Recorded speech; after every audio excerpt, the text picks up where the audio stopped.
Ao Senhor Deus Onipotente, suplicamos que envie para nos assistirem espíritos bons, que afaste os que nos possam induzir em erro e nos conceda a luz necessária para distinguirmos da impostura a verdade.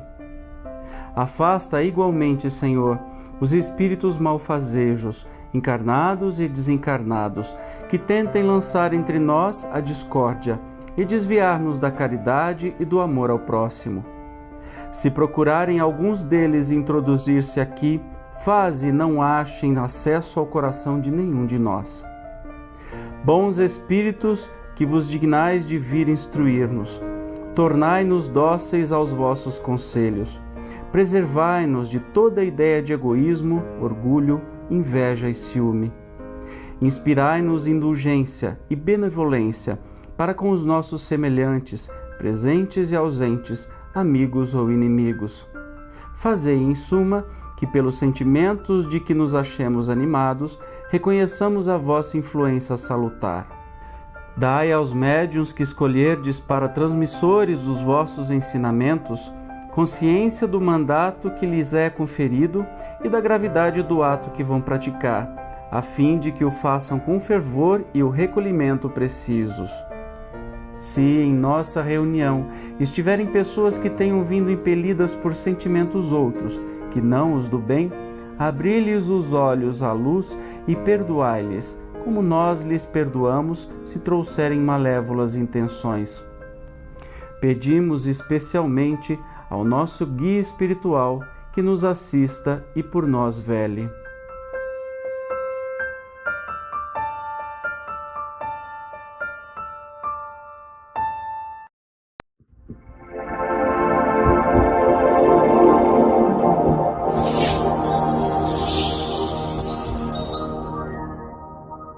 Caros amigos, boa noite para todos.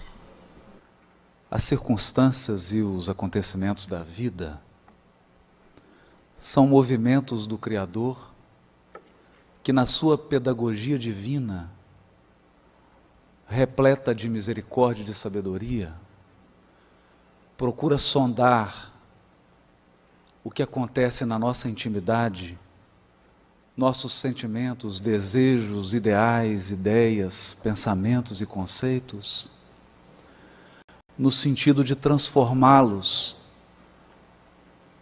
proporcionando o grande aprimoramento que eleva as almas em direção às esferas superiores da vida. Nem sempre esses movimentos se dão com a nossa aquiescência, nem sempre eles se dão no clima das flores, da alegria. Muitas vezes a condução paternal e amorosa de Deus precisa usar dos recursos das lágrimas e das dores para acordar as consciências que dormem num sono profundo, distantes e esquecidas das verdadeiras realidades e do objetivo primordial do nascimento de cada um de nós nesse mundo. Por essa razão, Jesus nos disse a todos, quando falou com Simão Pedro: crê, te levarei aonde não queiras ir. Saulo de Tarso foi confrontado por circunstâncias que fugiam ao seu controle. Ele que planejou o seu futuro e foi educado e preparado para um grande futuro na visão e no conceito dos homens, ele que recebeu todo o investimento, um patrimônio das tradições religiosas e espirituais do seu povo, via-se agora cercado de um conjunto desagradável de circunstâncias que o forçavam a olhar para dentro dele mesmo, que o forçavam a aceitar que acima do seu espírito voluntarioso, acima dos seus desejos e anseios de homem, haviam projetos superiores que o convocavam a um novo caminho. E é no momento em que ele se despede da sua noiva espiritual, uma jovem que bordejava os 20 anos, suave, dócil, meiga, Abigail. A mulher que com a sua doçura, com a sua ternura e com a sua aparente submissão, havia dobrado os joelhos daquele gigante. Nesse clima em que ele, de maneira incompreensível, vivia a sua primeira experiência de confronto com a morte, com a perda de um ser querido, recebe dela o recado. Ela lhe diz que naquela noite havia sonhado com seu irmão Gesiel, Estevão, aquele que morreu apedrejado, sob o julgamento, sob a condução judicial de Saulo. O irmão Gesiel lhe havia dito que naquela noite ela partiria para a pátria espiritual. Mas que ele trazia também um recado do Cristo para Saulo. O recado é que ele, Jesus, o amava muito e depositava grandes esperanças nele. Nós sempre olhamos para as criaturas e fixamos o nosso olhar naquilo que é temporário e provisório, porque todo defeito, toda deficiência, toda limitação é provisória. Só os talentos e as virtudes permanecerão para sempre em nós. Não há uma falha, uma sombra sequer, que não será removida pela pedagogia divina, pela bondade do Criador, pela sua sabedoria, que conjugará pessoas e circunstâncias no intuito de nos transformar, ou melhor, nos transubstanciar, refundindo, apurando, depurando e extraindo o ouro naquilo que nós enxergamos apenas cascalhos.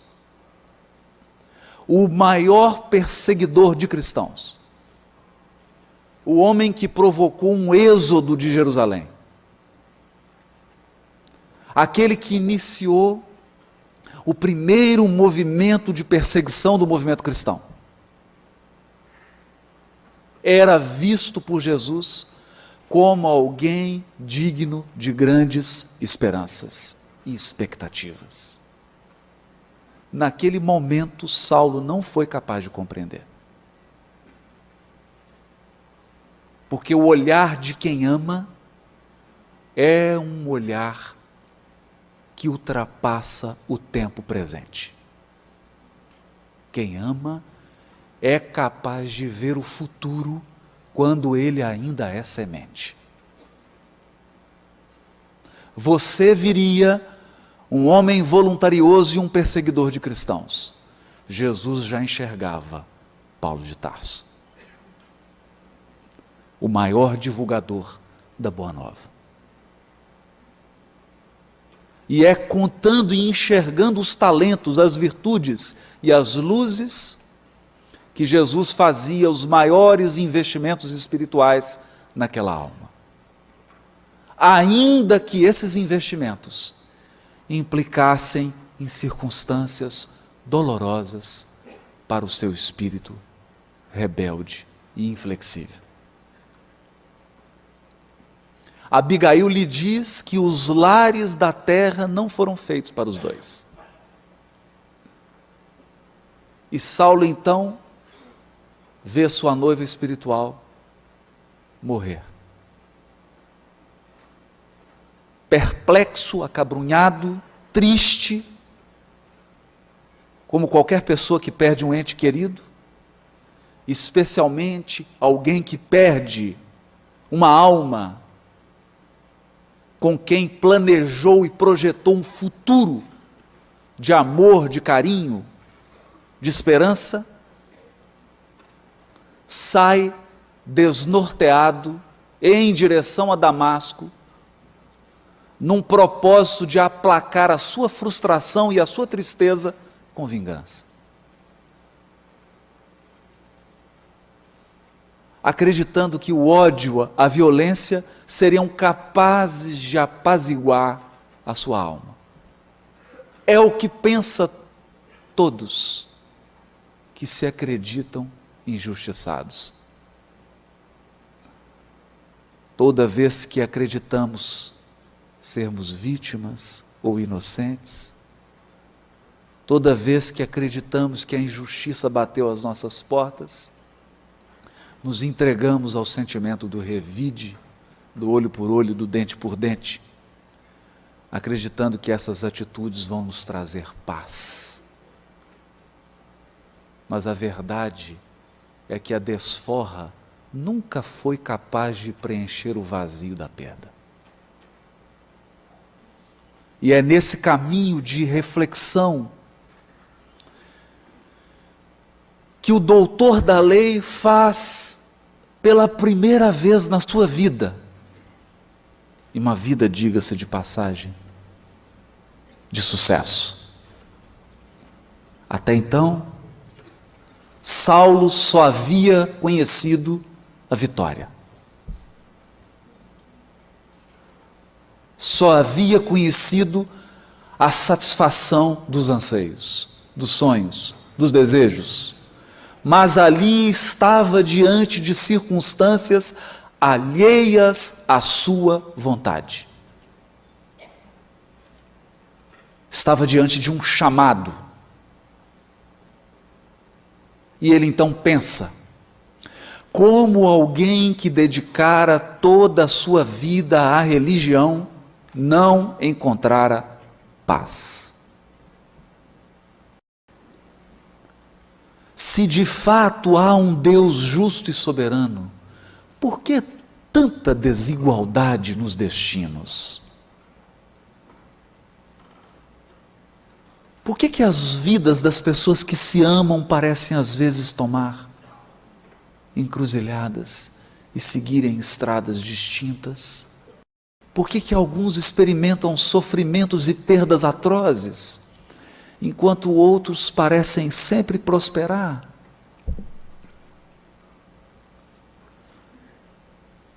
Onde há razão para uma vida aparentemente inexplicável? Qual a justiça da vida? Afinal, qual o sentido da vida? Você nasce sem nada. E quando constrói algo e se estabiliza, já chegou o momento da partida.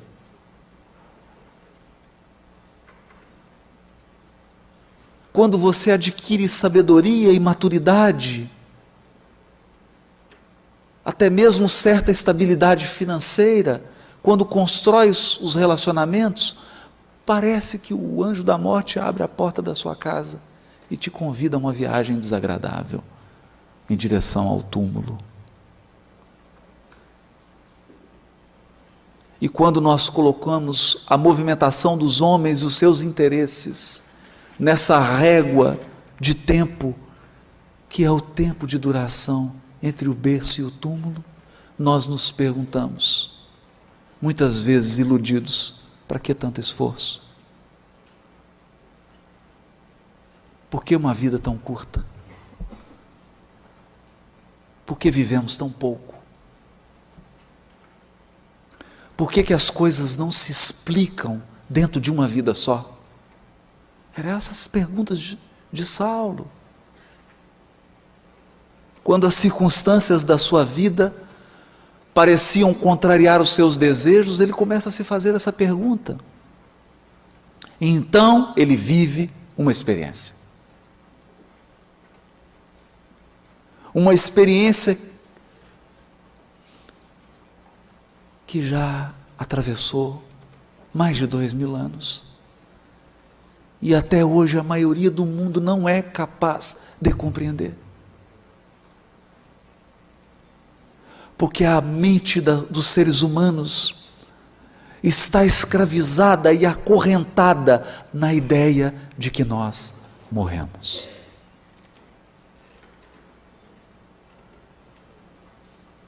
Saulo era incapaz de avaliar e aquilatar a proposta renovadora de Jesus para o mundo, porque ele não enxergava senão aquilo que os olhos podem contemplar.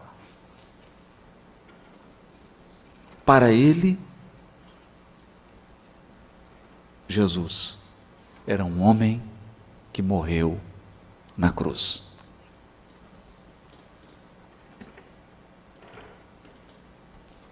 Então, qual o sentido disso? Qual o sentido dessa proposta renovadora que encontra na morte o seu maior rival? Qual ideal é capaz de sobreviver ao túmulo? Ele era incapaz de enxergar além da aparência. E é nesse estado de espírito,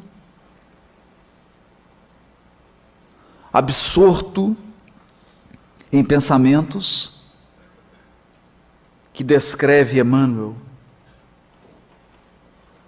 com a sua sabedoria. Na véspera da chegada de Damasco, quase a termo da viagem difícil e penosa, o moço tarsense sentia agravarem-se as recordações amargas que lhe assomavam constantes. Forças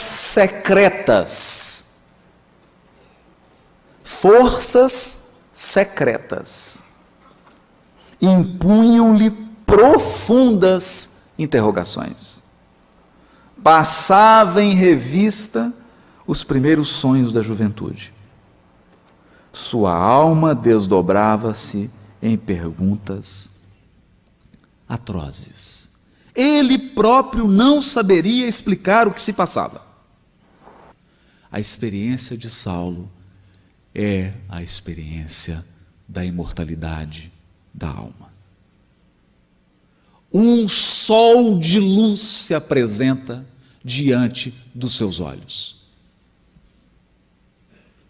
E esse sol de luz era não o Jesus de Nazaré.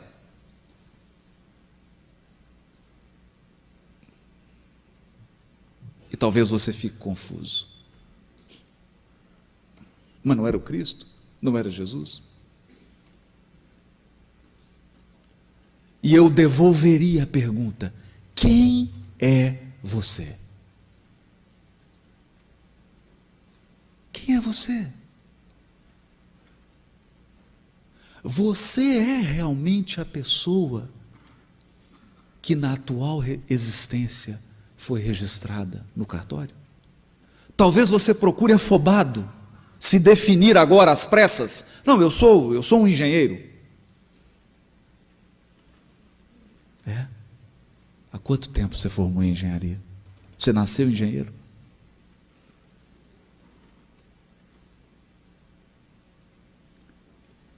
A maioria de nós nasce banguelo e analfabeto.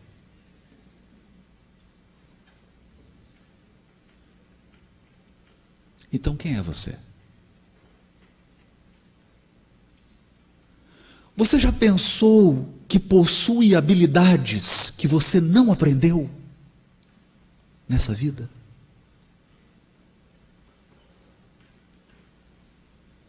Então lhe darei uma tarefa mais fácil. Você já pensou, e se tiver alguma dúvida, pergunte para o seu marido, para a sua esposa, para a sua sogra. Você não possui algum defeito que parece ser maior do que essa vida sua? Um defeito persistente que parece ter a idade de 2.000, 3.000 anos?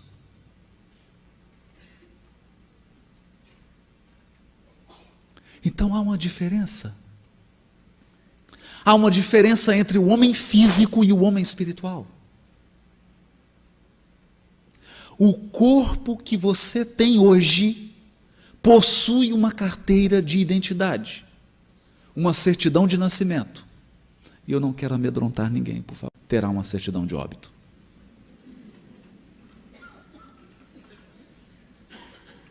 Porque quem foi registrado foi seu corpo. E quem será sepultado será seu corpo. Há um ser espiritual eterno. Esse é você. Então não nos enganemos. Quem realmente morreu na cruz foi um corpo.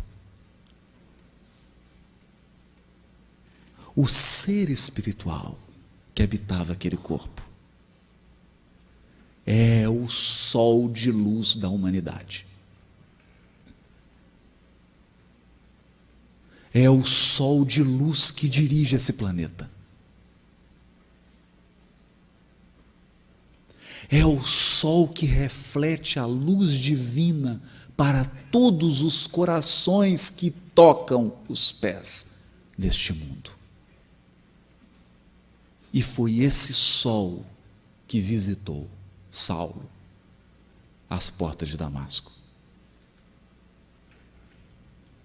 E quando ele pôde contemplar a vida espiritual na sua soberania,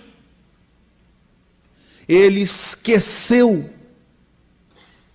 todos aqueles elementos passageiros e provisórios que representam o mundo das formas. Como nos diz Emmanuel no livro Vinha de Luz, de maneira firme e branda, o reino dos céus não vem com aparências exteriores, porque tudo que o olho humano é capaz de enxergar está morto ou vai morrer. Colhe o botão de rosas hoje. Colhe agora. Olha para ele daqui a um ano. Tudo que os olhos são capazes de enxergar estão num processo de desgaste e transformação permanentes. Se você tiver com dúvida para entender isso, pega uma foto sua quando você tinha 4 anos de idade e olha agora para você no espelho. Você vai entender o que eu estou querendo dizer.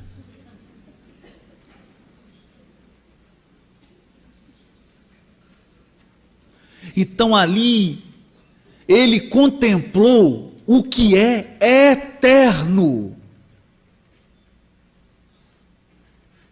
Ele contemplou o que é imperecível. E esse ser imortal, eterno, que dirige o orbe, o iluminou e deixou que ele contemplasse o que verdadeiramente vale a pena contemplar. Você não pode permanecer a mesma pessoa depois de ter vivido uma experiência dessa.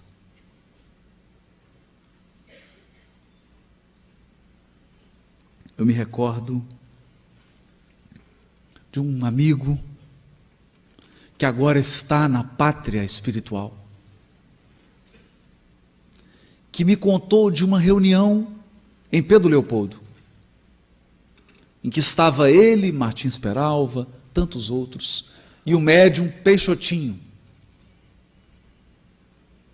e a figura querida de Chico Xavier. E o Peixotinho, aquele médium de materialização exuberante, talvez sem igual. E os espíritos passeando pela sala, saindo por parede, entrando em parede, e levantando coisas, e todos impressionados. De repente, alguém aparece à porta. Um homem alto, uma túnica romana. E eles só perceberam quando esse espírito levantou a mão esquerda e havia uma tocha na sua mão.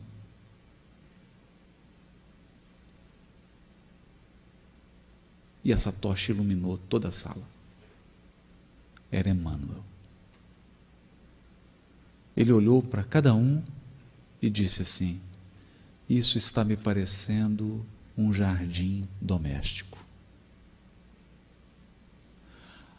A tarefa do médium é o livro, porque o livro educa. Abaixou a tocha, foi embora. Eles encerraram a reunião, não teve mais reunião de materialização.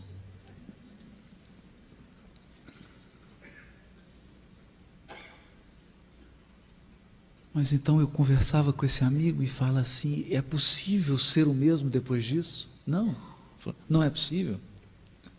Não é possível ser a mesma pessoa. Porque você tem que considerar todas as suas prioridades. E mais,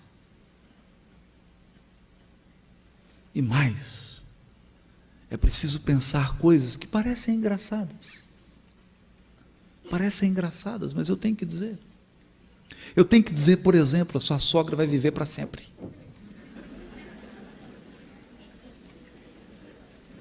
Eu adoro a minha, não tenho nenhum problema com isso.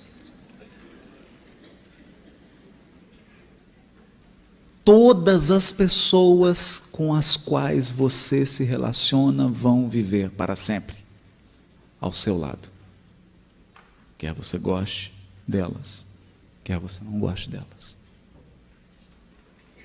Porque a lei que rege o relacionamento das criaturas de Deus se chama lei de reconciliação.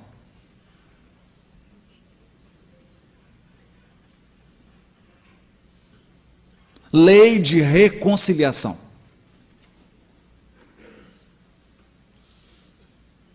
Aquele sol de espiritualidade aparece para Saulo, mas não há mágica, nunca houve. Quando ele pergunta: Senhor, o que queres que eu faça? Diante daquele amor, daquela candura. Porque o amor não constrange ninguém, mas há algo constrangedor no amor. Quando alguém te ama, ele é capaz de enxergar o seu melhor, mesmo quando você não enxerga.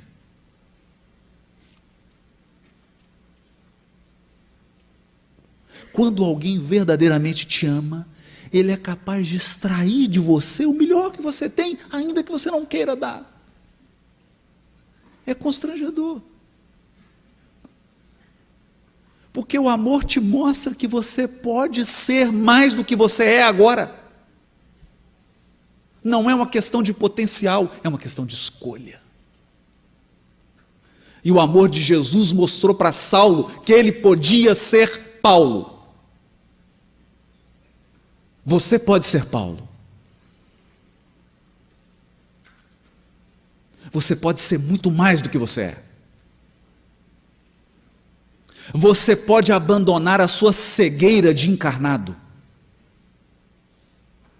ativando a sua visão espiritual. Para isso, eu vou lhe deixar cego 3 dias.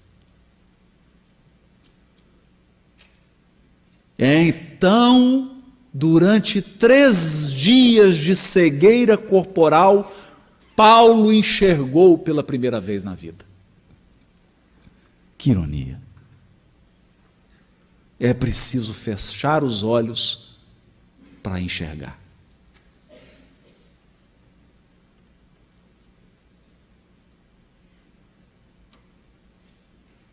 Em 3 dias, Paulo foi conduzido por circunstâncias quando perguntou: o que queres que eu faça? Jesus não tira um roteiro, um conjunto de ações, não. Apenas dá um comando: entra na cidade e lá eu te direi. Te direi como? Te direi através das circunstâncias e das pessoas da sua vida. Porque todo dia Deus fala com todos nós. Todo dia. Fala através das circunstâncias. Naquele momento cego, cambaleante, que homem forte, diante de uma mudança tão profunda na sua vida, ele é convidado a se entregar. Se entregar. É literalmente conduzido, mas espiritualmente se deixa conduzir pela primeira vez. Porque nós hoje vivemos num mundo materialista e todos nós somos vítimas de uma doença espiritual. Essa doença espiritual se chama obsessão do controle. Nós acreditamos que controlamos tudo, que podemos controlar tudo.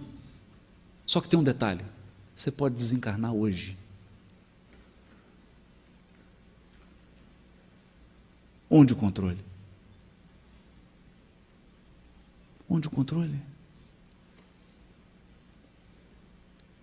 É onde nós vemos espíritos apavorados, que acreditavam que a segurança estava no patrimônio que eles construíram, e agora assistem do mundo espiritual seus herdeiros brigando pela herança no fórum. Então, onde a segurança? Onde a segurança? A segurança está em confiar em Deus.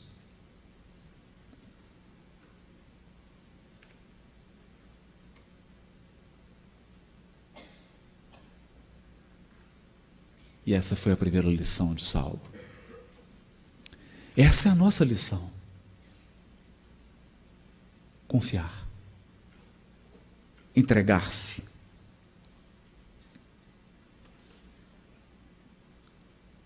E dali em diante, a sua vida será um ato constante de entrega e confiança. Até uma culminância espiritual que ele atinge. E essa culminância se chama confiar independentemente do que está acontecendo. Eis o supremo desafio do ser humano na Terra: confiar apesar de.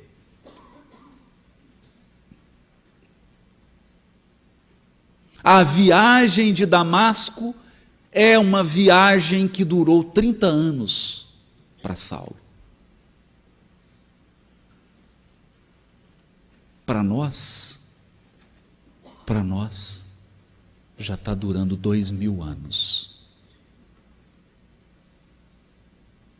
E agora?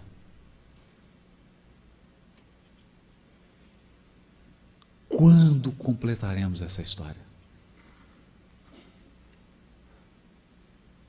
Porque a viagem de Damasco terminou quando todas as circunstâncias eram desfavoráveis, e mesmo assim, Paulo confiava plenamente. Nesse momento, todas as circunstâncias aparentemente desfavoráveis. Aparentemente desfavoráveis. Foram retiradas. Porque as circunstâncias representam material pedagógico de Deus para educar as nossas almas. Uma vez absorvida a lição, o material pedagógico é trocado. As circunstâncias mudam. Ele experimenta a dor de despojar-se.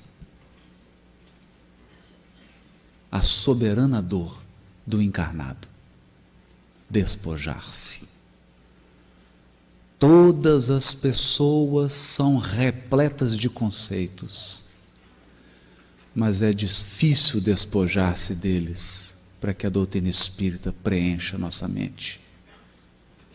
Todos nós somos repletos de sentimentos.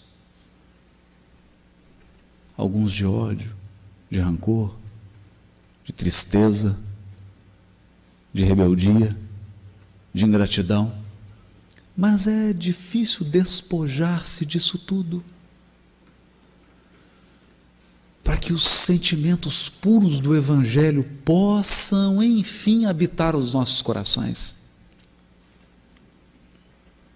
E como a bondade de Jesus é infinita, quando nos tornamos permeáveis a ela, Paulo adormece numa caverna. Não havia agora o calor do afeto familiar, não havia mais a posição do mundo, não havia mais a condição financeira, não havia mais a aprovação social, sempre superficial e passageira. Havia apenas o ideal que queimava no peito. O ideal de oferecer o remédio ao mundo inteiro. Porque o Evangelho é um remédio que cura chagas milenares, que desembaraça novelos que o ódio construiu ao longo de muitas vidas. O Evangelho é o bálsamo que aplaca as dores das nossas intolerâncias, da nossa maldade, de tudo aquilo que nós fizemos o outro sofrer e que agora experimentamos.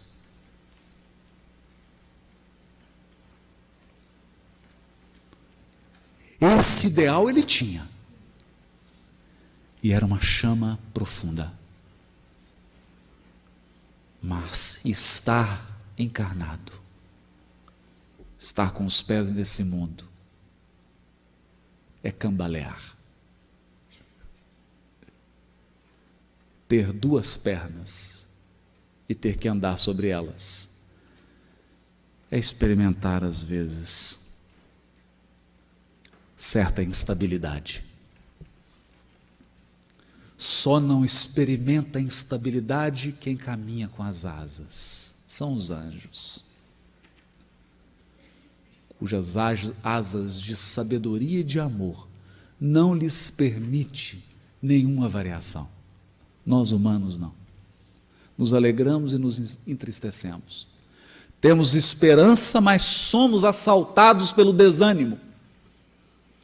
Desânimo, descrença, tristeza, falta de fé, falta de coragem, desesperança. Quem nunca experimentou? Quem nunca duvidou? Quem nunca sentiu vontade de desistir? Quem nunca deixou de pensar em regressar? Regressar, voltar. Por pior que seja o lugar que deixou. E Paulo experimentou tudo isso. Mas a bondade de Jesus era tão grande que mandou-lhe o amor da sua vida.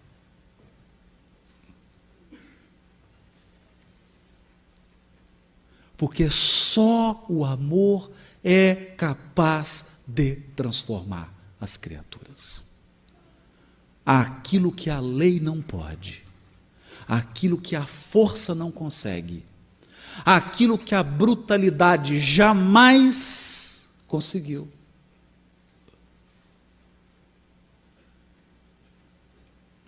Se refunde, se purifica ao toque do amor. E quem vem das esferas resplandecentes é sua noiva espiritual. Uma jovem, bordejando os 20 anos de idade. Doce, meiga Abigail, aparentemente submissa.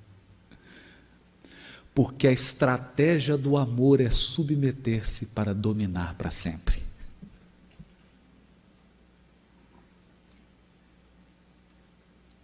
Ela vem então e escuta, porque o amor sempre escuta primeiro. E o amor nunca recrimina. O amor sempre constrói, sempre apresenta caminhos, mesmo quando o raciocínio não é mais capaz de enxergar a continuidade da estrada. Onde a mente para, o coração prossegue. Pelo imponderável. E ela então lhe traz o roteiro. A continuidade da estrada. Porque Damasco foi só o início. Havia um longo caminho que precisava ser trilhado. Ontem por ele, hoje por você, por mim, por nós. E o primeiro conselho é: lava os teus olhos. Lava os teus olhos no lago do amor.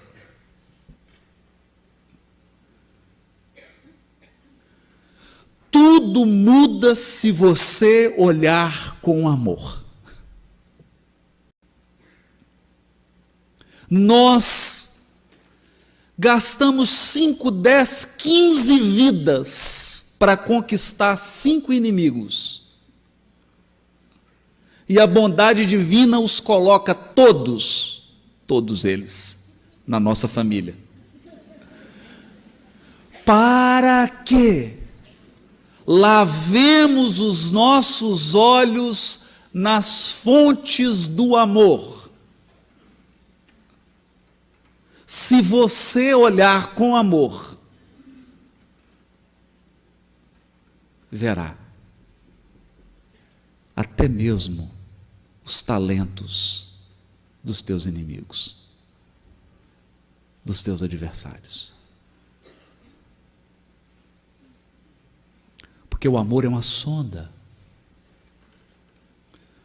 Como dizia Gilberto Gil, o amor é uma lente, uma grande angular. Uma grande angular. Então Abigail conclamava ao noivo a olhar para todas as circunstâncias, todas elas, todas, com amor. Com amor. Com amor aceitar até mesmo essa dor. E ele dirá mais tarde: em tudo dai graças. Em tudo dai graças. Quando Paulo escreve isso, é porque ele já estava banhado nas fontes do amor.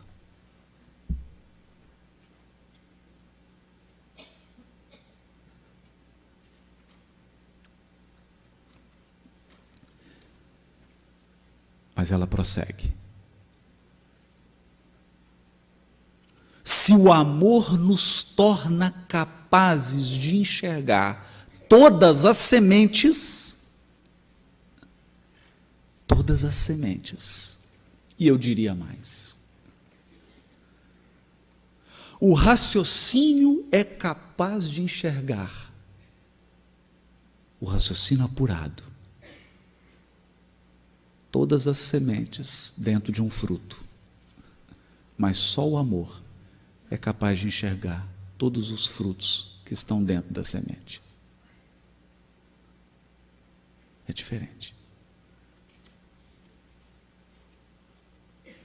Mas sementes não dão frutos se forem abandonadas.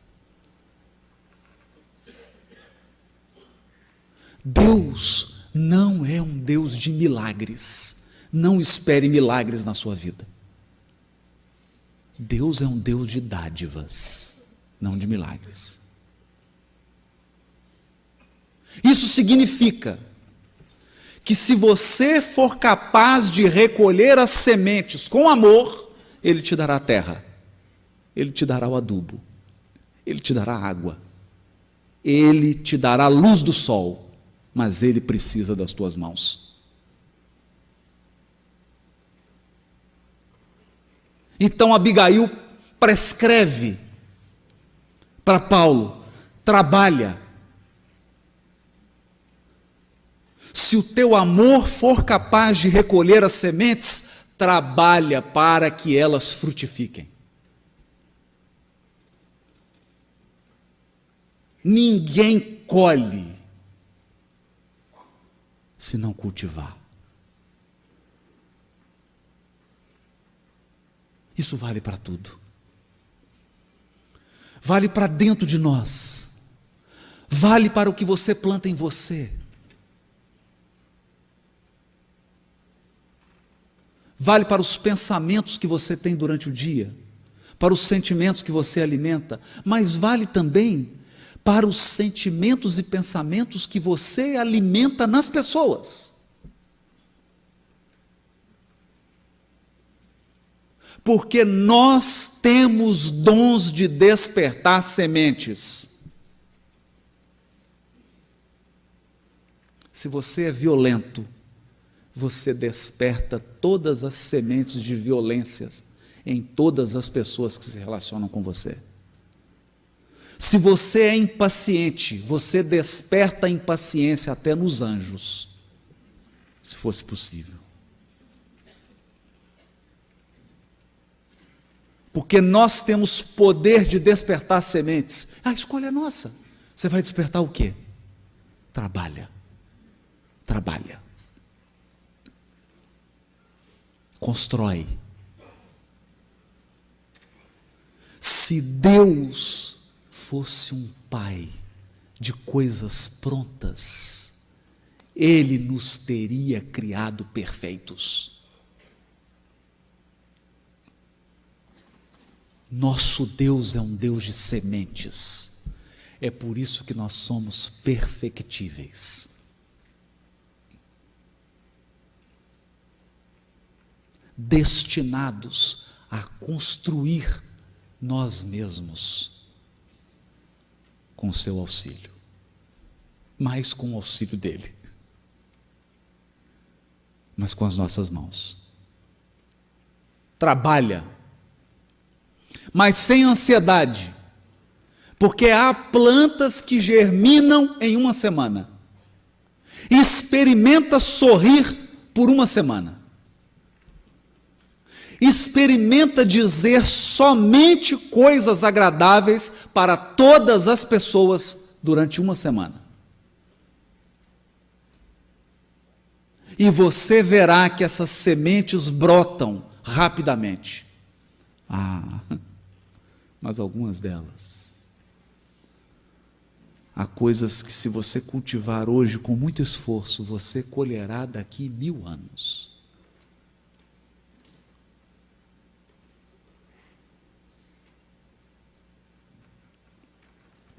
Como nos lembra o benfeitor Emmanuel, o tempo somente respeita aquilo que foi construído com o seu auxílio.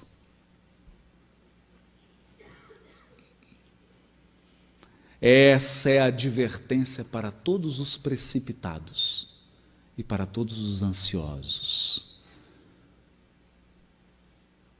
Porque nós fazemos uma parte, e sejamos bem sinceros, ela é mínima. A maior parte compete a Deus. E Deus usa o tempo, não a violência. O terceiro conselho de Abigail para Paulo é: espera. Espera. Mas não é a esperança de quem cruza os braços, porque antes ela ensinou a lição do trabalho. A espera que Abigail ensinou para Paulo é a espera de quem tem esperança. É a espera de quem sabe que Deus pode tudo. Deus pode mudar tudo agora. Se não mudou, é porque não é o melhor.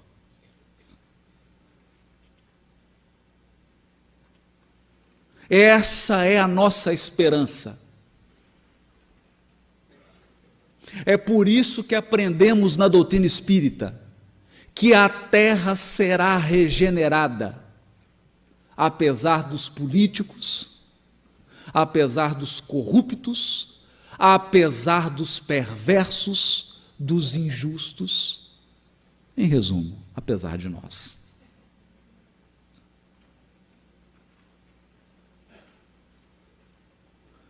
Porque não tarda o momento em que Deus vai se manifestar. E sabe como que ele se manifesta? Mandando muitas Abigail.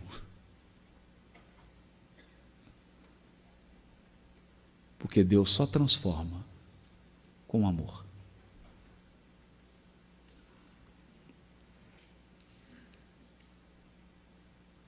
Espera de esperança. De quem sabe que tudo tem um propósito, de quem pode repetir, com André Luiz: por que estás ansioso? Já vivestes milênios incontáveis e tens a eternidade pela frente. Por que você está ansioso?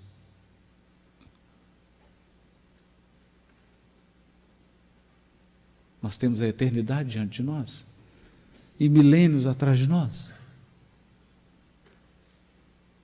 E por que esperança? Porque diz o benfeitor André Luiz no livro Mensageiros: todo aquele que opera no bem, de alma voltada para Deus, deve aguardar sempre o melhor. Não é promessa de amizade, é lei.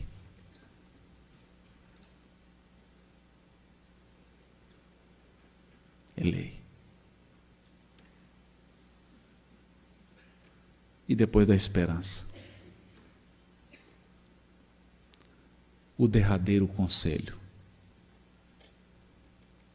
O derradeiro conselho que volta, de certo modo, ao primeiro. Você quer o amor? Você quer o amor? Você quer ser amado? Você quer amar? Se você quer amar e quer ser amado, você precisa de pessoas. Se a sua intenção for que os seus relacionamentos durem, pergunta para alguém que está casado há 40 anos. Ninguém chega aos 40 anos de casado sem muito perdão.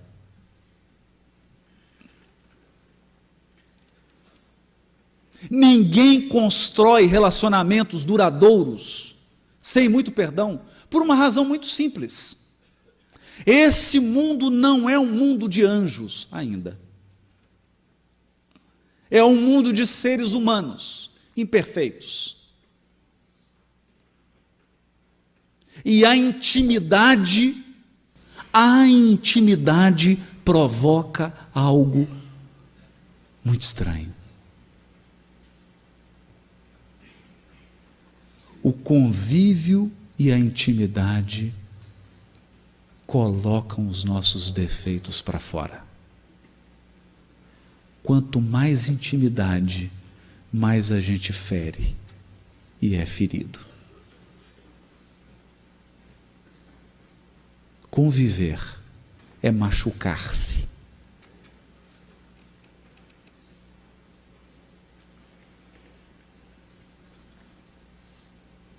Mas ninguém experimenta o genuíno amor se não passar por essa casca amarga da convivência e da intimidade. Se nós não formos capazes de dissolver nossas mágoas e amarguras e expectativas irreais, não experimentaremos o amor. Perdoa. Ama, trabalha, espera, perdoa. Ama, trabalha, espera e perdoa. Eis a estrada de Damasco. Paulo percorreu o caminho dele. E surge então a pergunta: o que você está fazendo aqui?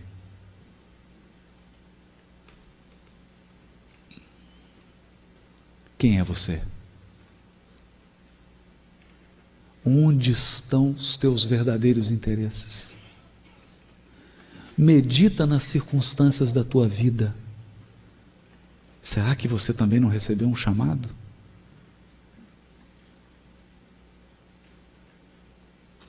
Então pensa, quantas portas se fecharam e quantas se abriram na tua vida? Tudo que você quis e não pôde, tudo que você não quis e pôde. Os caminhos para os quais você foi conduzido. Não é possível ver que uma mão tem tocado no seu destino, uma mão amorosa, tão amorosa, que às vezes permite que você chore para poder enxergar. Esse é o nosso caminho. Paulo percorreu dele. Eu desejo ardentemente que essas palavras aqueçam o seu coração e te tornem mais forte, para que você possa percorrer o seu e eu possa percorrer o meu.